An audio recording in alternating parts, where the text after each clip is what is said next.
Good afternoon. Please allow me to accept the protocol which has been established. I do, however, wish to extend my gratitude to the entire body of the National COVID-19 Task Force for the opportunity to provide an update on the Ministry of Education's strategy for continued education in the home as part of our federal education response to COVID-19. As presented by the Honorable Deputy Prime Minister and Minister of Education, Sean Richards, in his address on Thursday, April 16, 2020, the Ministry of Education has delayed the reopening of schools for a period of 2 weeks in the first instance. During this period, provisions have been made for continued education of children in two primary ways.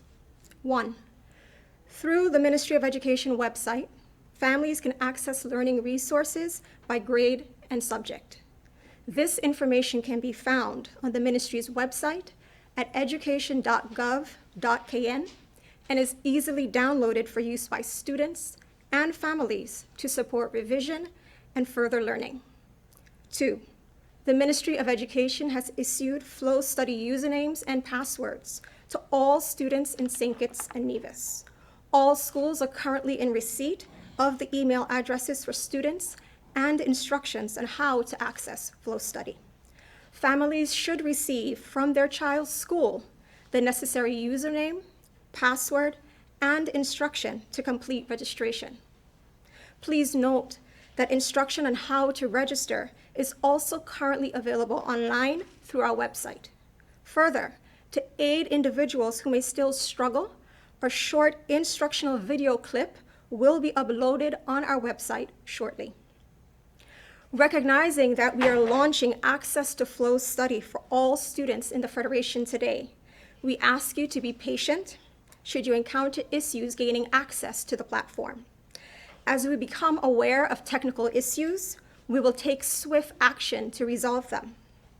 During this period, any persons who experience difficulty can report technical issues regarding Flow Study to the ministry at emis@moeskn.org, and technical support will be provided to resolve the matter. The public would have noted in Minister Richards' address on Thursday that the Ministry of Education is taking critical strategic action to close the gap with respect to access to education during this period through the provision of resources to students and to teachers. A survey was sent to schools in mid-March prior to the closing of schools for Easter break. The survey covered questions regarding children's access to internet and electronic devices available for use in their homes. The information was requested in an attempt to increase equity in access to continued education for all children through the provision of the necessary technology resources. Essentially, we wish to ensure that the number of children who could potentially be disadvantaged by e-learning due to the lack of resources is reduced. Additionally, teacher needs were assessed through the survey, specifically the need for a device, internet connectivity in the home, and teachers' familiarity with online learning and use of e-learning platforms. Again, with a mind to ensure that teachers would have the necessary resources and support to provide virtual education for our children. This information was also used to develop the strategy for teacher training, which begins officially tomorrow, Tuesday, April 21st, 2020. Training for teachers will focus on the use of Microsoft Teams, which has been selected by the Ministry of Education for use by schools for virtual education in the event of extended closure. A strategic approach to training will be implemented in phases, with teachers trained in cohorts or groups over the course of the next 2 weeks. Note, there are over 800 teachers in our teaching force. Of that number, currently more than half of our teachers have credentials for Microsoft Teams, and all 800 teachers will have credentials by midweek of this week to support the full training of our teaching force.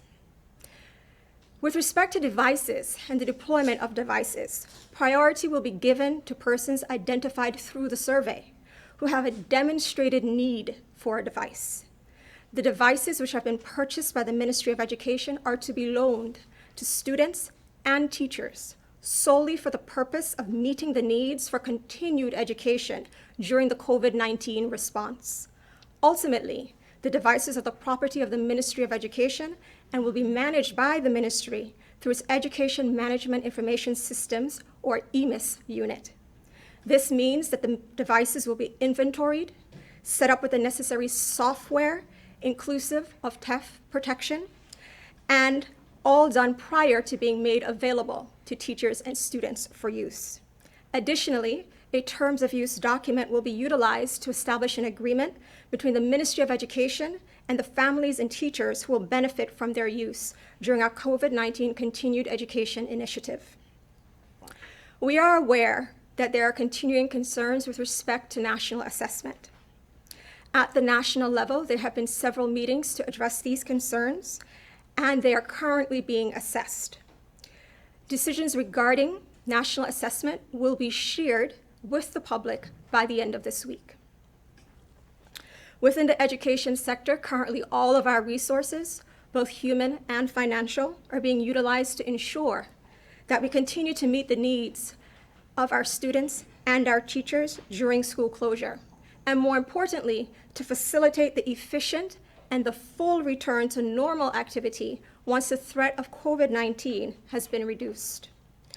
The program of home-based continued education has been developed with a full understanding of the critical need for social distancing to support prevention and recovery of public health while mitigating the impact of students' learning. We ask you to support this unprecedented time, the efforts of the Ministry of Education, and we pledge to do our utmost to keep the public updated on all efforts to support the continued education of children in the home. At this time, I wish to extend my personal gratitude and that of the entire federal education system for the continual work of the IT department, who has been a major collaborator in the development of our website, and who works continually to ensure that all information related to our efforts are regularly posted, making it possible for our nation to stay abreast of the ministry's work to mitigate the impact of COVID-19 on the education of our children.